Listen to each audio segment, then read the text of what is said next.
Hello, I'm Matt Ragsdale. And I'm Brea Parnell. Welcome to TMN Television on Thursday, September 28th. Tonight we cover new changes in the Title IX procedure on campus. Also, be sure to watch the Truman Sports update. These stories and more tonight on TMN Television. You don't want to miss this.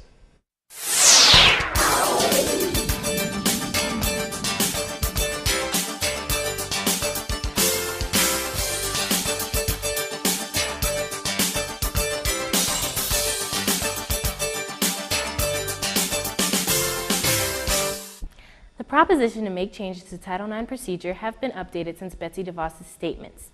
The U.S. Department of Education has decided to withdraw statements from the Dear Colleague letter on sexual assault from 2011, as well as the question and answer document on Title IX and sexual violence documents made in 2014. Those documents prescribe procedures and approaches universities needed when dealing with cases of sexual assault. The withdrawal letter issued by the U.S. Department of Education says the 2011 and 2014 guidance documents may have been well-intentioned, but have ultimately led to the deprivation of student rights, both of the accused and the victims of sexual assault. Along with a withdrawal letter, a new question and answer document on sexual assault procedure was sent out. Title IX coordinator Jamie Ball says the new document gives colleges and universities more discretion when responding to sexual violence on their campuses. Ball says the situation is at an in-between stage and Truman will be making no changes anytime soon. She says it should take about a year for a final decision. So the timeline that's anticipated is about a year from now that we would anticipate to see an actual significant definitive change. So right now we're in a little bit of a holding pattern, but nothing in terms of what's been communicated from the Department of Education necessitates any changes to the way we approach our policy and procedure here at Truman. Missouri Hall's dining area will undergo renovations once students leave for the summer in 2018. The $4.4 million renovations are expected to be finished before students return for the following fall semester. Missouri Hall has the oldest dining area on campus, and Truman Sodexo General Manager Justin Drizelinsky says nothing is final quite yet. However, he did say the team renovating Missouri Hall will be the same one that renovated the Student Union building. He says fixing the seating layout to fit more students and upgrading the infrastructure are among the proposed changes. Truman Sodexo Operations Manager John Stewart says the kitchen area will also have to be expanded to move the air conditioning units inside the kitchen so the workers will have a cooler environment to work in. Truman State University's McNair Scholars Program has been given an annual budget through 2022 that comes with staffing changes. Known fully as the Ronald E. McNair Post-Baccalaureate Achievement Program, it is one of 8 federal TRIO programs administered through the U.S. Department of Education aimed at helping first-generation, low-income, and underrepresented minority students. Truman's McNair Director Heather Chinchola said the program is funded through a grant competition held every 5 years for annual funding over the next 5-year period. Truman's McNair program will receive a little more than $269,000 per year to serve 31 students from 2017 to 2022. The program is also in the search process to hire an advising specialist. The Missouri Department of Higher Education requested more data than usual from Truman State University this year. Executive Vice President for Academic Affairs Janet Gooch says the request was not drastic or unreasonable. Gooch says the data was mostly used to hold the university accountable. The data requested includes academic initiatives, student loan debt, and how many students graduate in a 6-year time span. Other public universities across the state have been asked to submit similar information. Gooch says this is most likely due to the new administration trying to gather as much information as they can on higher education. President Donald Trump insists that his plan to repeal and replace the Affordable Care Act is still underway, according to the New York Times. However, both major parties say that this statement contradicts the truth. Currently, all Senate Democrats and 3 Senate Republicans publicly oppose the Graham-Cassidy health care proposal. According to the Washington Times, under the proposal, the states would use money going to the expansion of Medicare to create their own individual health care plans. Kentucky Senator Rand Paul has been working with the administration to get a rule change so that people can buy insurance together through association health plans made by trade associations and civic groups. Trump says he intends to work with Democrats on a bipartisan health care bill. Next, stay tuned for the Truman Sports Update. But before that, let's look at this week's forecast.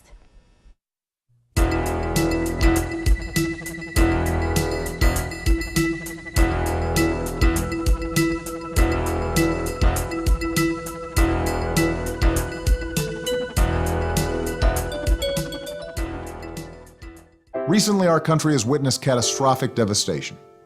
Hurricanes and flooding have upended lives and livelihoods. Across this great country, Americans have answered the call. That special calling that compels us, when others are down, to step up and do whatever it takes. America's at our best when, against all odds, we come together and lift each other up. Please donate to oneamericaappeal.org. America needs you. Thank you. Thank you. Thank you. Thank you. Thank you.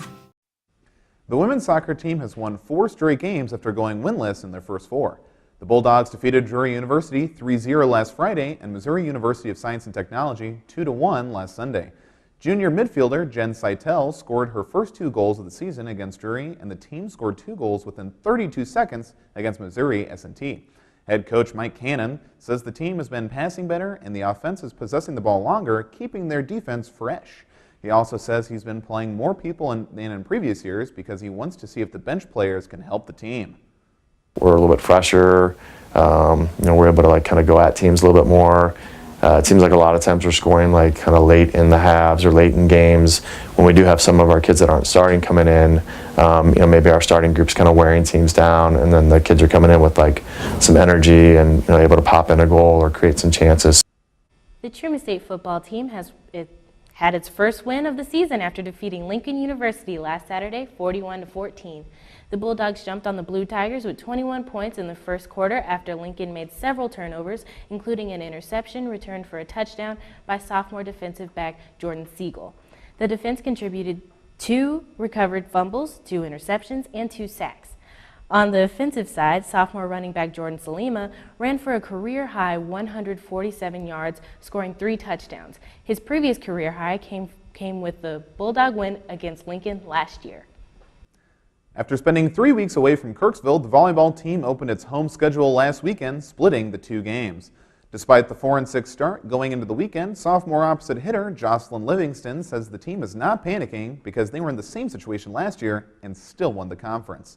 The Bulldogs swept Quincy University on Friday, making it the 6th straight time they have swept the Hawks at home. Livingston had 10 of the team's 46 kills. The team had a more difficult time against McKendree University, losing in 5 sets. The game had 32 ties and 15 lead changes. Senior outside hitter Jasmine Brown had 22 kills in the loss. The Bulldogs play the second of 3 road games Friday against William Jewell College. The women's golf team made program history for the 2nd consecutive weekend. After setting a round score record of 308 in Big Rapids, Michigan, the team followed with 306 in Maryville, Missouri at the MIAA Fall Preview. Senior Nicole Barmettler, sophomore Lindsay Rep, and junior Montana George all set personal bests during the 2-day event. For Barmettler, it was her 15th career top 5 finish. For transfer Montana George, it was her first tournament as a Bulldog. George says the experience was exciting and she believes the team will break even more records. The women will now travel to Omaha, Nebraska this Monday and Tuesday for the Bellevue Fall Invitational. This has been your Truman Sports Update. Stay tuned after the break. It's fine that other people like you. It's more important that you like yourself. And I'm comfortable with every part of me. Meals on Wheels coming to my door as someone who's housebound assures me that I'm not forgotten. They care that I'm okay. My name is Asha Ida Bell. America, let's do lunch. Drop off a hot meal and say hello. Volunteer by donating your lunch break at americaletsdolunch.org. Thank you for tuning in with us tonight. For complete news coverage, be sure to stay tuned to KTRM and pick up a copy of the Index. Check out our news content on tmn.truman.edu and be sure to check out our variety show segments. You can also follow TMN on Facebook, Twitter, and Instagram for breaking news updates. And if you missed part of our broadcast tonight, check out TMN TV on YouTube. If you've ever thought of being on TV, be sure to head on over to tmn.truman.edu/apply to fill out an application today. And if you enjoy photography, be sure to enter the Detours Photo Contest by October 8th, and you may have the opportunity to be featured in their magazine. Submissions can be emailed to the editor at detours.com. From all of us at TMN, thank you for tuning in and have a great rest of the week.